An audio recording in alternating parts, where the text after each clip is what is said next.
ময়মনসিংহের মুক্তাগাছায় পাহাড়ি ও পতিত জমিতে বাণিজ্যিকভাবে চাষ হচ্ছে আফ্রিকান ফসল কাসাভা। স্থানীয়ভাবে তা শিমুল আলু হিসেবে পরিচিত হলেও এটি দেখতে অনেকটা মিষ্টি আলুর মতো। কম খরচে অধিক লাভ হওয়ায় প্রতি বছরই বাড়ছে চাষ। গাছ প্রতি 10 থেকে 15 কেজি এবং হেক্টর প্রতি 25 থেকে 30 টন কাসাভার ফলন পাওয়া যায়। কাসাভাকে প্রক্রিয়াজাত করে সুজি, নুডলস, বিস্কুট, পাউরুটি, চিপস সহ বিভিন্ন ধরনের খাদ্য তৈরি করা যায়। খাওয়া যায় সবজি হিসেবেও। দুল্লা ইউনিয়নের কৃষক মতিউর রহমান সুমন এবার 3 একর জমিতে চাষ করেছেন কাসাভা।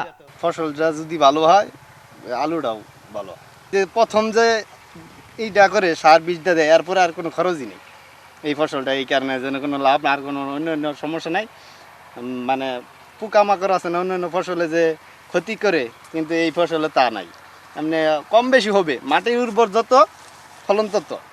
যেটা আমরা টুস বিস্কুট করে কয়, খড়খড়িয়া যেটা, এটাই বেশিরভাগ বেশি বানায়। ওখানে আমি ফ্যাক্টরি যে নিজে চোখে দেখেছি। প্রতি গাছে 8 থেকে 9 কেজি আলু আসে, আর কৃষকরা এটা দিয়ে লাভবান হইতেছে। এবার উপজেলায় 75 হেক্টর জমিতে কাসাভা চাষ হয়েছে বলে জানিয়েছে উপজেলা কৃষি বিভাগ। আসলে কাসাভা আমাদের মুক্তাগাছার একটা স্পেশাল ক্রপ বলা যায়। কৃষক যখন বাজারটাকে ধরতে পারবে, সরাসরি কোনো ইন্ডাস্ট্রির সাথে যত বেশি অ্যাড হবে তত এটার উৎপাদনটা বাড়বে। শর্করা পুষ্টিগুণ সম্পন্ন কাসাভা রোগ প্রতিরোধ ক্ষমতা বৃদ্ধি করলেও রান্নার ক্ষেত্রে কিছুটা সচেতনতা অবলম্বন করতে হবে বলে জানিয়েছেন চিকিৎসক।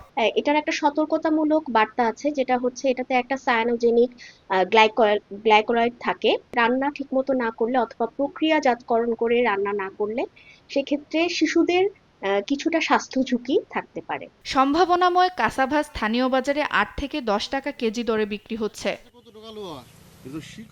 সুপ্রিয়া তৃষা, নিউজ ডেস্ক, দেশ টিভি।